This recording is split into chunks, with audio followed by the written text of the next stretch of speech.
Hello there.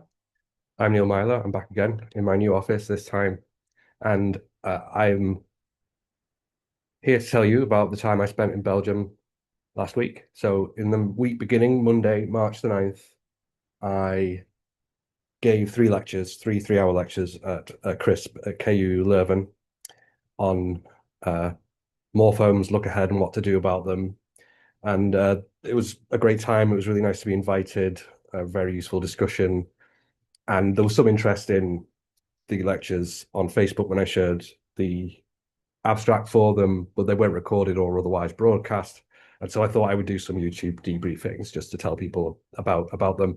So we're going to begin with lecture one, the handout for which I will share with you on the screen. My plan is to put it on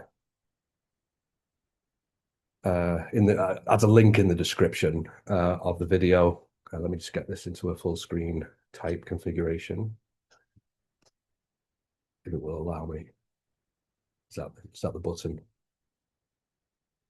Full screen. Entire screen. There you go. That's what I want. All right, then here we are. I'm going to zoom in when I can. All right. So what we did in the week was lecture one, which I'm about to give you, which is really just motivating what I'm doing, including introducing the puzzles that I'm interested in these lectures and forewarning you about some decisions that I've made in pursuing things in this way that might be surprising to some people, but which I think are motivated.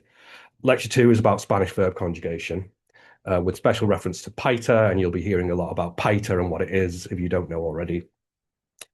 And lecture three is called, well, it's not called this, it's about putative stress condition suppletion in Surmieren, which is a Romansh variety spoken in central Graubünden in Switzerland, and it was the subject of a lot of work by Stephen Anderson, the late lamented Stephen Anderson, from 2008 onwards, and it raises some interesting problems, as we'll see. So this preliminary lecture has the following sections to it. In section three, I'll talk about non-automatic sound alternations and why we need to take them seriously. Section four is about the aggressiveness of morphological decomposition. Section five says, here are three bullets, please bite at least one. Section six is about two types of morphome, one seeming to require transderivationality. Section seven, look ahead and more transderivationality. And section eight is the conclusion. So 6 and 7 deal in turn with the sorts of pattern dubbed morphomic that turn up in a lot of languages, prominently Romance, and the particular Spanish case that we'll be interested in lecture two. And section 7 introduces the type of problem raised by Surmieren, although it doesn't discuss the Surmieren data itself yet. So let's get straight into it. Almost all phonological theories that I'm familiar with acknowledge a qualitative distinction between automatic and non-automatic sound alternations. So they're both sound alternations, or I guess sign alternations. I assume that similar distinctions can be made in signed languages, in the sense that the input is a sound, the output is a sound, characterizable in terms of timing slots and melodic features and everything else that we associate with phonology. But nonetheless, these are held by almost everybody to be qualitatively different. So automatic alternations are those which are productive in the sense that a surface alternate in one environment predicts a surface alternate in another environment in a way that is exceptionless, or exceptionless up to opaque rule interaction if the theory of phonology we're dealing with allows for opaque rule interaction. And non-automatic alternations are the ones that seem to be morphologically restricted in some way. Now, if it helps, the automatic alternations are those that essentially nobody who believes that phonology exists would deny is phonological, right? Everybody who agrees that we need a separate phonology component to our grammatical theories agrees that automatic alternations are part of the remit of that part of the theory, right? There's more controversy about the non-automatic ones. So there are quite a lot of people who will tell you that the non-automatic alternations don't belong in the phonological component at all, And there's a subset of those that will tell you that they don't really belong in the grammar at all, that they're not really synchronically anything to care about. And it's with those people that I'll be picking a bone in a second. So yes, as it says here, there's a way of thinking about non-automatic alternations which treats them all as cases of suppletion, of the order of sort of go versus went, right? Meaning that phonology only needs to worry about the automatic alternations. So for all non-automatic alternations, which might include, for example, such things as the fricative voicing alternation in singular and plural pairs like knife and knives and wolf and wolves. Not all nouns that end in F have that F turning to V in that same way, right? So fife becomes fifes, not fives. So there's a tradition of treating a sub-tradition of treating those as being on a par with, say, go versus went. And the appeal of this position is understandable. One thing that's appealing about it is that it means you get to avoid the sort of headache suggested by the array of facts that I've got in my one here. So start with 1A, stone versus petrify, right? Everyone, I take it, would want to say that stone and petre in petrify are not relatable to each other by rule from a single underlying representation. I think everybody would be fine with saying that stone and petre are distinct items with distinct underlying representations, right? But the romance examples arrayed below 1A are designed to show you that a tricky question arises if you want to treat, as I do, as you'll see, non-automatic sound alternations as being part of the phonological grammar. And it's a question of where you draw the line, okay?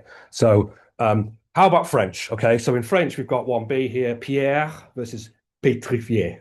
So pierre and pétre are more similar to each other, certainly, than stone and petre are, yes. Nevertheless, they're pretty different from each other. There's a whole stop in the one that's missing from the other. There's a diphthong in the one that's missing from the other, and so on. But now look at Spanish. You've got piedra and petrificar, right? Okay, so that's a little bit more similar across the two. There's a voicing change in the stop now, but the stop's still there in both, and you've still got the same diphthong issue between the two. Okay, now look at Romanian, okay? Pietra and pietrifica, I take it. I don't really know how to pronounce Romanian, but it seems that you've got a diphthong in each of these, right? It's a different diphthong in the two. But the stop remains the same. And the issue, which I'm sure you can see by now, is raised again by Catalan, Galician, and Portuguese, where you've got the same vowel in each, no diphthong, and just the voicing alternation. And then you get to Italian, where you've got pietra versus petrificare, and the only alternation that you've got here is one having to do with diphthongization. And it's an alternation that you see, again, it's not non-automatic, but quite widespread in the language. It's called the ditongo mobile phenomenon, where there's a certain set of vowels which become a diphthong when stressed and are not diphthongal when unstressed. And pietra versus petrificare fits into that pattern perfectly, right? So if, like me, you don't want to put non-automatic sound alternations into the same drawer as suppletion, you're faced with the question of how the linguist or the acquirer is to draw the line here, right? And on what grounds. I have to find a line, and I'm not in a position to tell you where it is, right? I have to find a line that's drawn by the acquirer here, below which they start setting up a single underlying representation and deriving the results from rules, and above which they don't do that, and they instead set up two separate lexical items, two separate underlying representations, right? Now, you can avoid this question. In fact, you can dismiss it as a pseudo question. If you take the position that all non-automatic sound alternations are to be treated as the same as suppletion, right? So that's an appealing thing to be able to do in the context of a headache like one. And it's especially appealing given that the existing alternative ways of dealing with non-automatic alternations all have features which are unpalatable to at least some linguists, and we'll get back to this in section 5. That's the 3 bullets that I told you to expect me to invite you to bite. Unfortunately, though, I think we can't do this. That is, we can't just treat non-automatic sound alternations and semi-irregular phenomena in general as qualitatively the same as suppletion and just leave it there. And the reason is that there's by now abundant evidence that speakers are sensitive to the patterns embodied by non-automatic sound alternations and by semi-irregular morphology generally. So that those patterns have to have a life of their own. They have to be represented somehow. They can't just be latent in the rules of exponence or in the underlying representations are not represented anywhere. So the sorts of evidence for this include long lag priming effects, where elements that are related by non-automatic sound alternations or by semi-irregular morphological patterns like the sing, sang, swim, swam type case act as if they are identical items from the point of view of priming. So you get long lag priming between the two, and not just the kind of priming that you get with a short lag for phonological relatedness or semantic relatedness. And so that says that these things aren't just neighbors, they are at some level the same. There's rule frequency effects in first language acquisition. So if you take two sort of semi-irregular, unproductive patterns and you take two items, one representative of each, that are matched for sort of frequency of tokens for those two different verbs, for example. And then you look at the behavior of children with respect to over-regularization, right? It turns out that kids will over-regularize a verb less often, even controlling for frequency of the individual items, if the pattern, the semi-irregular pattern that the verb exhibits is more common qua pattern, right? And Charles Yang has some nice discussion of such effects in his book on the pages cited here. And then there's the fact that there's limited but predictable extendability to novel items, both over the course of time and in nonce word experiments. That is, even though non-automatic alternations, semi-regular morphology doesn't get extended readily to new items, there are well understood circumstances under which it does. And these are provably sensitive to the distribution of the alternations themselves within the overall pattern of the language. And that suggests that the patterns themselves, qua patterns, are represented somehow. And for that reason, you'll see me making earnest efforts to provide systematic explanations for non-automatic alternations in both lectures 2 and 3. Writing such cases off as suppletion and leaving things at that is just not credible, given what speakers demonstrably know about them. Now, something I emphasized orally, and which I will emphasize now, is that this doesn't necessarily mean that you couldn't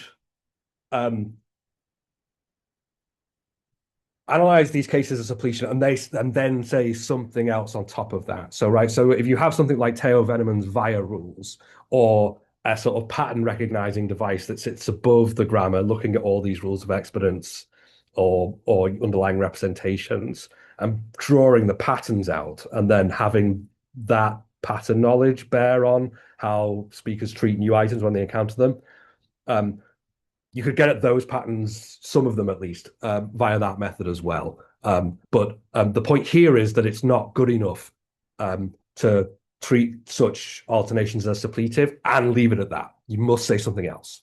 And for me, my intuition is that my research intuition is that the right thing to say is to say something within the grammar itself, and that's what I'm going to try to do. So that bit is all about sort of motivating why I'm going to be treating such alternations so seriously. Another note here is about the aggressiveness of morphological decomposition. So throughout the discussions to come, you may see me assuming morphological decompositions in cases where the affixes are unproductive and or transparent or not transparent in their meaning. And I said that I imagined a lot of the CRISP audience wouldn't bat an eyelid at this, but some of them might, and a lot of people definitely would. And I've no idea who will end up watching this YouTube video. So I thought I ought to explain why. And the perhaps surprising news is that the best evidence that we have suggests that speakers impose radical morphological decomposition on forms that they learn and encounter, even in the absence of productivity and in the absence of transparency of meaning. And there are two types of argument for this position that I'll outline. One is the argument from allomorphy, as I'll call it, here construed to include both suppletion and non-automatic sound alternations, and the psycholinguistic and neurolinguistic evidence. The first argument, what I'm calling the argument from allomorphy, has been around in some form for about 80 years. The oldest attestation of it that I've managed to find is in Hockett, 1947. And the stratificational grammarians were keen on it. So this is Lamb and his students, the Mackays here, because they had quite a nice account of what's going on here. And I've never encountered a convincing refutation of it. Within the generative literature, this argument is often referred to Aronoff, who makes a very interesting version of it in his 1976 Word Formation in Generative Grammar book. Here's how the argument goes. Suppletion and non-automatic sound alternations are often carried over into the derived forms of a root, regardless of whether the result is semantically transparent or not, and regardless of whether the affixes involved are productive. And this suggests that the root qua root, with its special morphophonological properties, has some status in the grammar, right? It not only in combination with some recent evidence from the acquisition literature on what's in the primary linguistic data, it doesn't just suggest that, I think, it actually entails it. So here's what I mean by this. For languages with non-trivial paradigms, the fact that suppletion and non-automatic sound alternations are often carried over, regardless of semantic transparency or productivity of the affixes in the derived forms, is that for languages with non-trivial paradigms, this can only be understood if speakers are able to isolate the alternating part of the derived form, despite the non-productivity of the affixes involved, and despite the lack of semantic compositionality of the whole. And this is because in such languages, it can be shown that most verb lexemes are such that the acquirer never sees the entire paradigm in the primary linguistic data. In Spanish, which is a language I'll talk a lot about, this may be true of all verbs. So Chan, 2008, on this page, which is cited in Charles Yang's 2016 book on productivity, The Price of Productivity, but I chased it up, looks at Chaldis data, the Chaldis corpora for various languages, and tries to find what's the highest percentage such that at least one verb in the Chaldis corpus for that language has that percentage of its paradigm represented in the PLD. For English, that number is 100. There are lots of verbs for which you see there's at least one verb, and probably very many, for which you see all of the inflected forms in English, because there's like the one with S on the end, the past tense, the participle, if that's different, and the ing form, and that's it. Nothing else interesting to say, right? But in Spanish, things are very different. And in fact, the highest such number for Spanish is something like 67%, round about there. It's for decir, the word that means to say, right? So there is no verb in Spanish, plausibly, for which a child acquiring Spanish sees the entire paradigm, ever, right? And that entails that in general, they have to be extracting generalizations from the forms that they do see, right? And for the forms that we're about to talk about, it entails a decomposition of a certain kind, right? So to set up a specific example, consider first the entire paradigm of the Spanish verb tener, which is provided on the next page. And I will flick you forward to that so that you can look at it while I'm talking through here. So here is that paradigm, okay? Try and zoom out so you can get the whole thing on the screen. What you can see here is a bunch of shading. The cells are shaded in different ways to illustrate forms which share an unusual shape for the verb stem. So you have a bunch of forms in this like light reddish color here, which have a G in them. So tengo, tenga, tenga, etc. You have a couple of types of form here in orange where the stem is tendre. You have these forms in blue where the stem is tube. plus some set of endings. The difference in the between the light blue and dark blue shading will become apparent later. And then there's a stem which is not highlighted here, which is just den, which is also the one that you have in the infinitive and so on. Right. Now, here's the point. These same unusual stem forms that you're looking at on the screen are found throughout verbs which are built on tener using a prefix. And I've listed some of them here at the top of the page. This is a list from Mackay 1969, page 165, with one item added to the end. As you look at these, you'll see that some of these derivatives are semantically related to tener, but not always in a predictable way. So say obtener to obtain, contener to contain. Those are kinds of having or coming to have, right? Well, then you've got detener, which is to stop, mantener, which is to support or maintain, retener, which is to retain or withhold, sostener, which is to support, and entretener, which is to entertain. And some of those are very idiomatic. And the fact is that regardless of how idiomatic they all have these same stem alternations in them. All of them, right?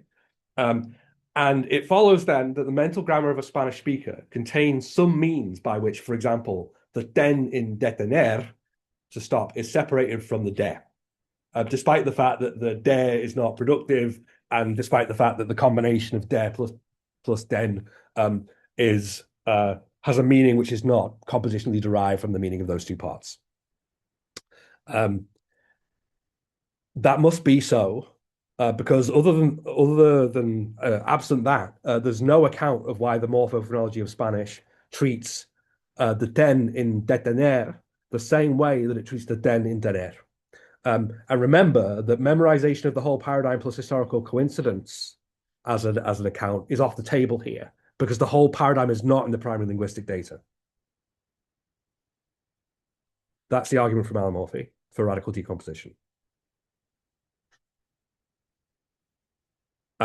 There are arguments in recent psycho and neurolinguistic literature which I'm much less qualified to comment on, present to you, or evaluate. But a lot of it is very suggestive. I can recommend Williams 2019 for a very nice recent-ish summary of the relevant literature. Also the video of Morant's 2023, for which there's a link in the handout. Here, I'll restrict myself to a single finding from this literature that strikes me as extremely striking. It's from Williams and Morant's 2018. And that's that words like vulnerable act as if morphologically complex in such experiments. Right.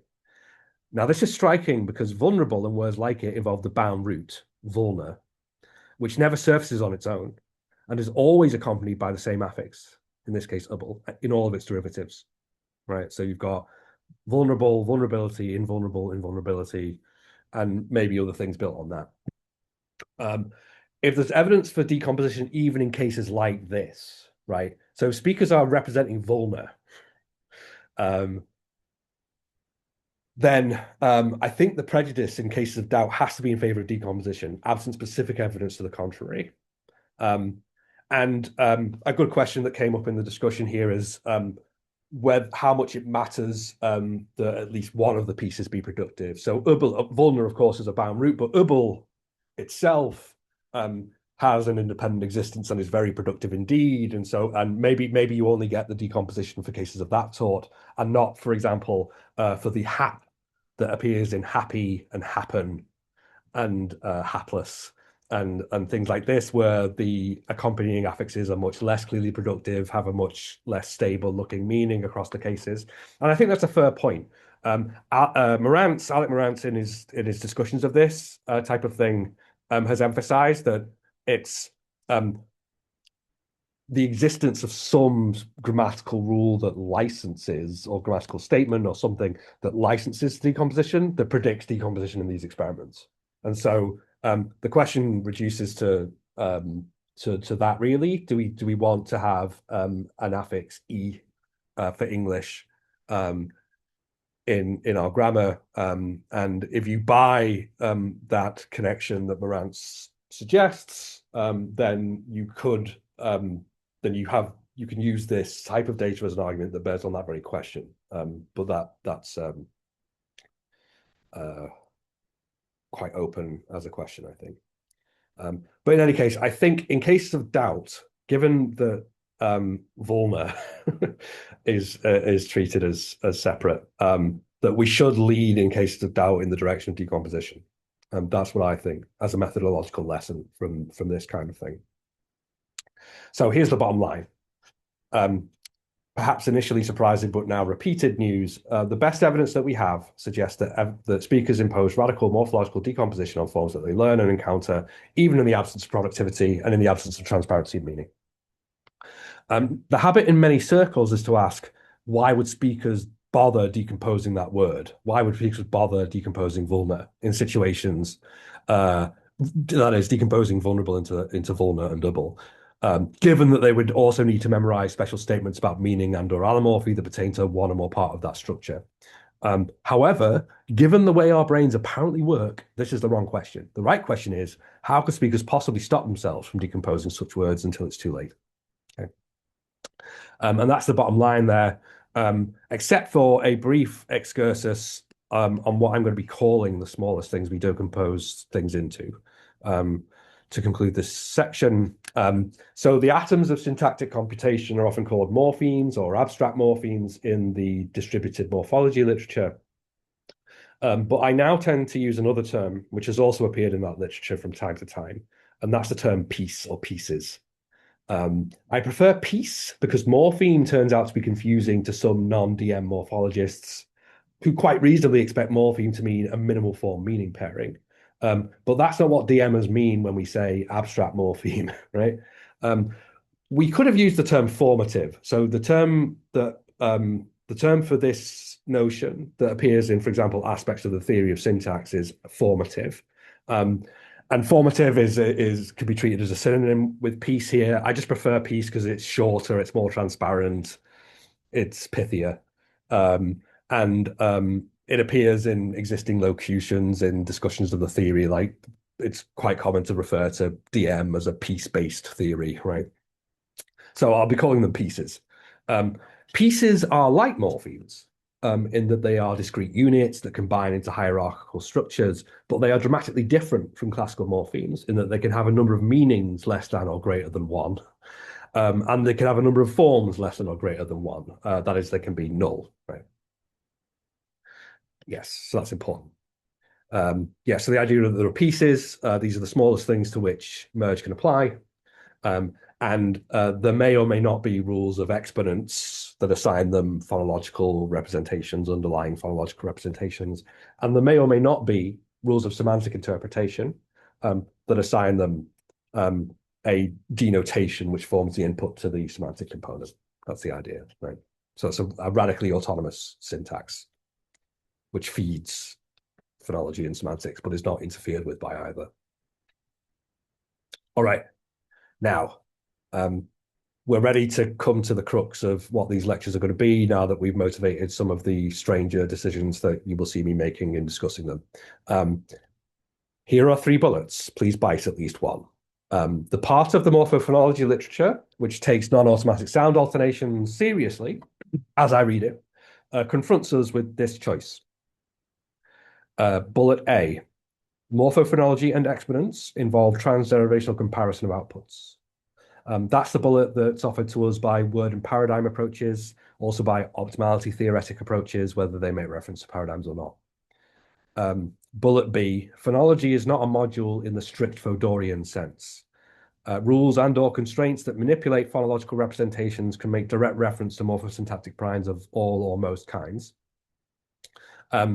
This would have this implication that it's not a strict Fodorian module because it would mean that domain specificity is violated. And this corresponds to theories with readjustment rules like traditional distributed morphology, indexed constraints, and similar devices involving direct reference to syntactic structure in the statement of non-automatic sound alternations. And then there's bullet C. Phonology allows for underlying representations which are not limited to representing contrastive features and for processes which are indifferent or even inimical to considerations of phonetic naturalness. Bullet C, 4C, is the one I'm going to be offering you, and it's the one recommended by substance-free approaches to phonology. Why are these our only choices? Well, partly because we have to take non-automatic sound alternation seriously. If you don't, then some of these options become moot. The other reasons are the existence of morphomes, and in particular a subtype of morphome that I shall refer to as process-based morphomes. The other reason is apparent cases of look ahead. And we're now going to deal in turn with each of these two, having already dealt with the first earlier. All right, here we go.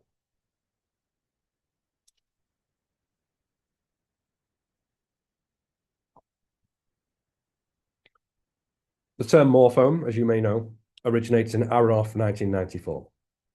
He introduces it using the example of past participle morphology in English. The past participle in English has multiple realizations. The one written ed, the one written en, ablaut, so internal vowel change, and others. And it has a couple of very different looking syntactic / semantic functions, passive and perfect. Now, as Aronoff points out, and I think he's correct to do so, no verb in English employs a different form for the eventive passive participle and the perfect participle. Any irregularity found in the eventive passive is always found in the perfect and vice versa. So we have the book was written in 3 weeks. She has written a book, same form. Songs were sung. We have sung songs, same form, and so on and so forth. There's a footnote here about adjectival, that is stative passives, or being a different kettle of fish, because those can be irregular even when the other forms are not. But though that's not germane here, because we're interested in eventive passives versus perfects, and those are always the same, as Aronoff points out. Noting these facts, Aronoff suggests that passive and perfect must map to a function he calls f sub en, and then a mapping from f sub en to phonology gives you ed, en, ablaut, and so on, depending on the verb. And he goes on to say the following on page 25 of the book, and I'm quoting, "What is f sub en? Formally, we may say that both passive and perfect are syntactic elements mapped onto the morphological function f sub en. This function occupies a cell in the morphological paradigm of English that is neither syntactic nor phonological. Because the function itself is mapped from either passive or perfect, and because the domain of the function, the class of verb lexemes, is morphological or lexemic and not syntactic, its effect is to erase any possible distinction between the two syntactic elements and their realizations on the verb itself, though the difference in the auxiliary will distinguish the two constructions. F sub en is neither morphosyntactic nor morphophonological, but rather purely morphological. Morphology by itself, and that's the title of the book. Let us call the level of such purely morphological functions morphomic, and the functions themselves morphomes." Now, since Aronoff 1994, the idea of the morphome has been refined and pursued most vigorously by Martin Maiden and his associates. So there's a book of his from 2018, which is especially thorough in its discussion of a large number of case studies from the Romance family and its history. In a 2021 overview article, Maiden offers this characterization, quoting, "Any morphological phenomenon that cannot be described without reference to a heterogeneous, incoherent, morphosyntactic or phonological domain is, or is potentially, morphomic." Now, the English participles and many other famous examples of morphomes, actually, like the Latin T stem that Aronoff discusses and Semitic roots, involve a single piece with several allomorphs, where the piece seems to have more than one meaning or function. So let's refer to these as piece-based morphomes. Piece-based morphomes are not especially problematic, actually. They don't give rise to the terrible choice, the 3 bullets back in section 5. They are expected given the autonomy of syntax, right? So if you've got a theory where there are pieces which may or may not have one or more rules of exponence that refers to them in the derivation to phonology, and may or may not have one or more rules of semantic interpretation that refer to them in the derivation to semantics, then you expect piece-based morphomes as a matter of principle, right? So long as a piece has a syntactically statable distribution, the fact that it's polyfunctional poses no problem of principle, although it may still pose an interesting and difficult puzzle to which we should desire the most principled solution possible, right? So we still want a principled account of why it is that one and the same piece appears, both in perfects and in passives, right? But the problem, what I'm saying is the problem here is not one of principle, okay? Much more troubling, and in theory, in principle at least, an actual problem of principle for piece-based models are what I'm going to call process-based morphomes. This is an imperfect term, but I prefer it to other things that I've thought of. In particular, I didn't want to call them non-piece-based morphomes because I find that when there's two terms that are differentiated only by the presence or absence of a negative prefix, it's very difficult to keep track of which one has been said. So I'm going to call them process-based morphomes. And the intuition behind the terminology is that these are cases where the relevant generalization cannot be localized to one piece. And instead, it seems that you have to formulate them in terms of applying some sort of crucially transderivational process, right? My perfect example, sorry, I didn't mean perfect. I read perfect off the screen here. My personal favorite example of this type of morphome is the one that goes by the name pretérito y tiempos afines, or perfecto y tiempos afines, the perfect and related tenses, abbreviated to PYTA, P-Y-T-A. Here's how it goes in my 5, the Spanish PYTA morphome. The stem for the following paradigms can be derived by taking the third person plural preterite form of a given verb and subtracting the sequence on. The imperfect subjunctive in ra, the imperfect subjunctive in se, and the future subjunctive, which is obsolete in modern spoken Spanish, but was alive and kicking a few centuries ago, is still alive and kicking in Portuguese, and which therefore needs a treatment because clearly Spanish with the presence of, that is, Spanish with the future subjunctive is a possible state of the language faculty. Now, this generalization is exceptionless, and it's so useful, in fact, that at least people who were taking Spanish at my school in the late 90s and early 2000s were taught it explicitly as a way of helping us learn the relevant subjunctive paradigms. In my 6 here, I've got a kind of rogues gallery of irregular and semi-irregular verbs in Spanish illustrating this. So you've got ser, which is one of the be verbs. Its third person plural preterite is fueron. The stem that you use to build the imperfect and future subjunctives is fue. Estar, one of the other be verbs. Third person plural preterite estuvieron. Imperfect future subjunctive estuvier. And likewise for all these other verbs. Dar is unusual. It sort of looks like it changes conjugation class in the relevant forms, but you get dieron and then die is the stem for the rest of them, and so on and so forth, right? The next page gives you the complete paradigm for a single verb for reference, illustrating the generalization, which I'll show on screen in a minute. But the point is that the generalization here is exceptionless and diachronically persistent, as Maiden shows. So what this means is that if a cell in the paradigm of a Romance verb that has the PYTA pattern undergoes some weird phonological change or a strange analogical change of some kind, at exactly the same time in history, all the rest of the cells in this paradigm pattern change in the same way. Like they change in lockstep, and that's what is meant by diachronically persistent here. And I was asked by a member of the audience whether normativity or standardization has anything to do with this. It doesn't.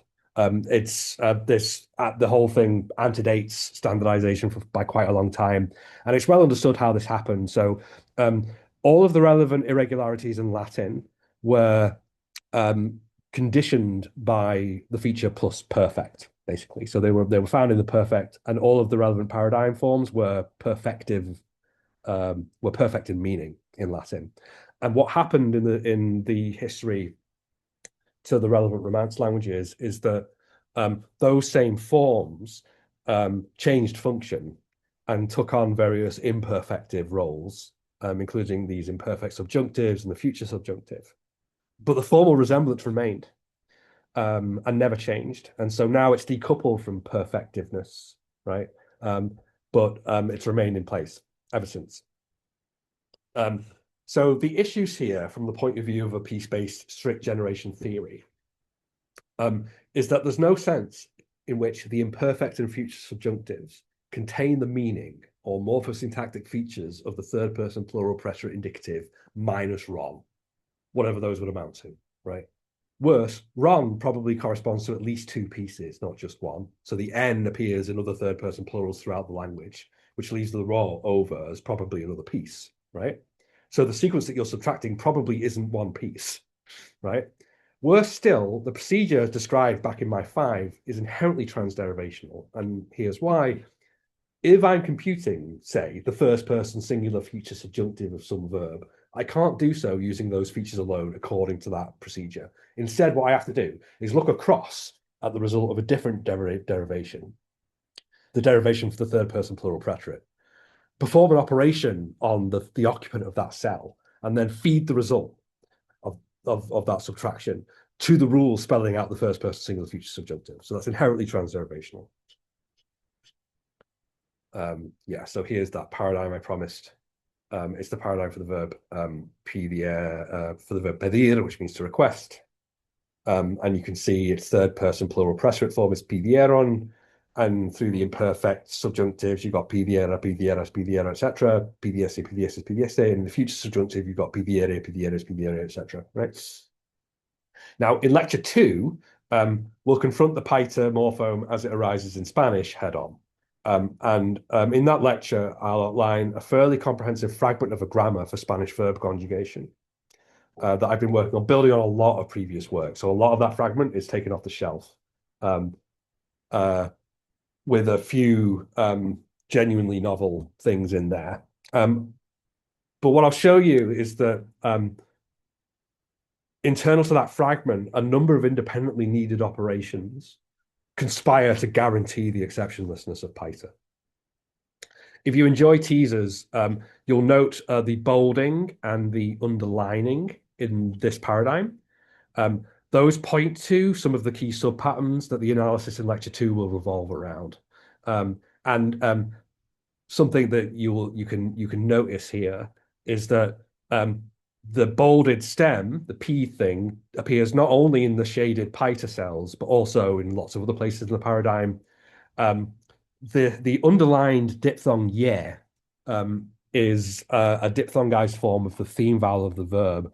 And that diphthongized form of the theme vowel appears not only in the paita morphomic cells, but also in the gerund, so pidiendo, and a few other handful of other derivatives as well. Like, for example, there's an adjective forming suffix nte, and it will mean like one who verbs.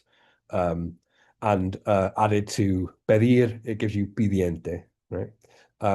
And the idea is once you account for those independent non-automatic vowel alternations independently, as you must, given that they each extend in different ways beyond the blue shaded cells that form the paita morphome, there's no work left over for paita to do, right? So you no longer need to state the morphome. The independently existing subpatterns, when they tessellate, when they cross, give you paita without further ado.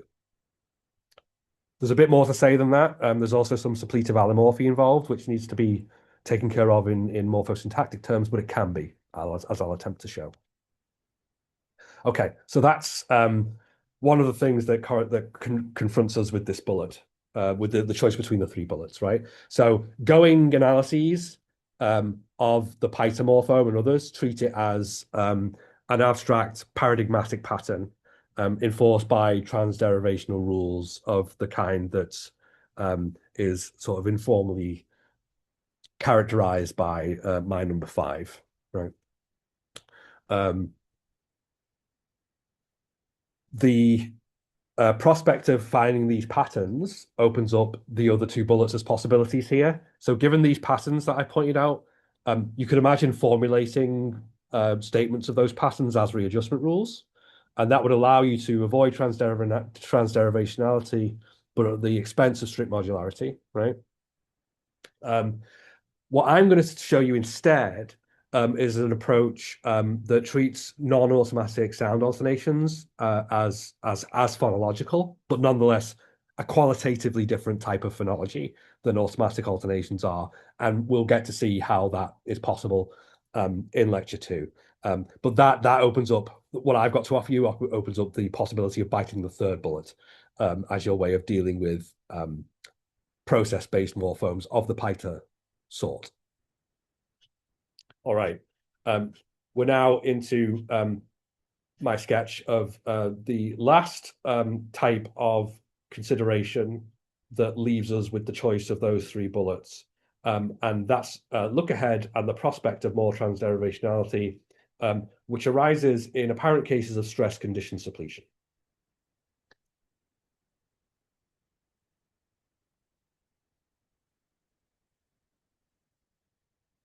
You can get an appreciation of the issue here by considering the distribution of the stems va, vad, which are in bold in this paradigm, and, which is not bolded, in the paradigm of the Italian verb to go. And this is usually analyzed as involving suppletion. I'm not sure it has to be.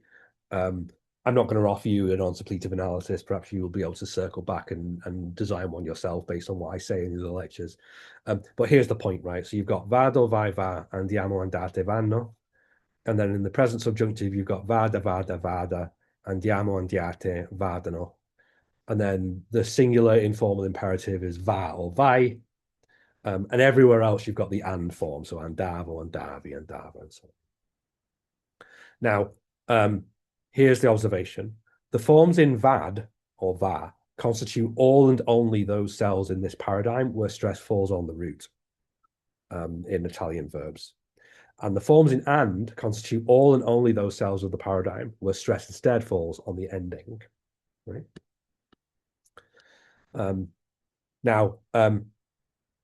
However, if you want to state that generalization directly in the grammar, then you have to have stress play a role in the selection between 2 different suppletive allomorphs.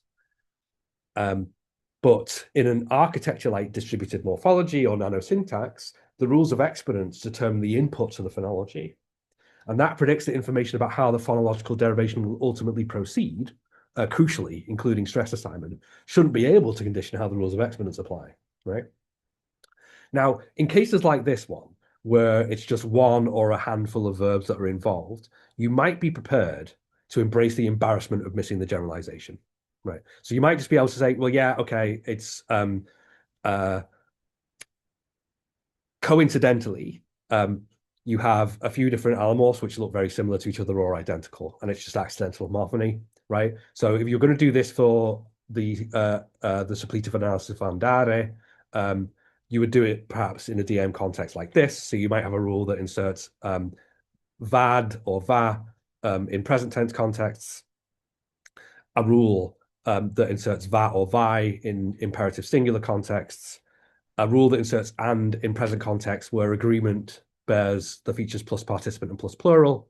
So in the first and second persons plural, this rule will bleed the rule in 9a because it's more specific, right, by Parnelli's principle. And then for the rest of the paradigm, you'll have a rule that just says spell out go as and that will be beaten by one of the other 3 rules in those parts of the paradigm, and then and will fill out the rest of it, right? Something you could say, right?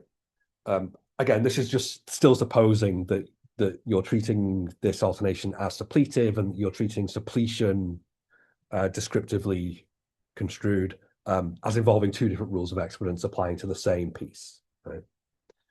Or at least including the same piece if you're doing nanosyntax.